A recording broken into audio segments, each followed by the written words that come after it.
สบายดีหมู่เพื่อนบ่สุขสุขนเนาะมื้อนี้ก็สิพาทุกคนมาเบิ่งดอกไม้เด้อพี่น้องเด้อดอกไม้ป่าเนาะพี่น้องเนาะถึงฤดูกาลแล้วดอกไม้งามงามพี่น้อง ดอกไม้งามงามบานเต็มกกเลยพี่น้องพุ่นน่ะบานเต็มต้นเลยพี่น้องพูนแม่นบ่เลยอะนะดอกเบิดคู่หน้าเนาะพี่น้องเนาะแต่ว่ามันบ่อยากแจ้งปานใดเด้อพี่น้องเด้อถ่ายแต่มุมขึ้นไปเทิงเนาะปีนขึ้นบ่ได้พี่น้องปีนขึ้นกกมันบ่ได้ย้านตก ก็เลยถ่ายแต่ลุมขึ้นไปเทิงเนาะมันจะ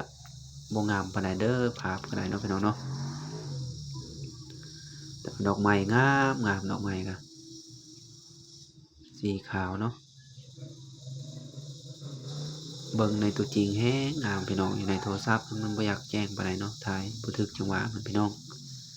ขอโทษขออภัยเนาะ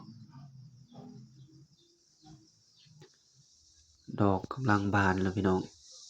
ขอบเขตนี้มีแต่กกเดียวนี่เด้อพี่น้องเด้อบ่อนอื่นบ่ได้เนาะ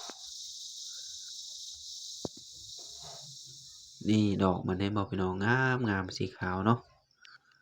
จักดอกหยังบ่ฮู้คือกันเนาะว่าเป็นดอกหยังเนาะมาฮอดนี้คลิปก็ได้จบลงเด้อพี่น้องเด้อขอบใจหลายๆบ๊ายบาย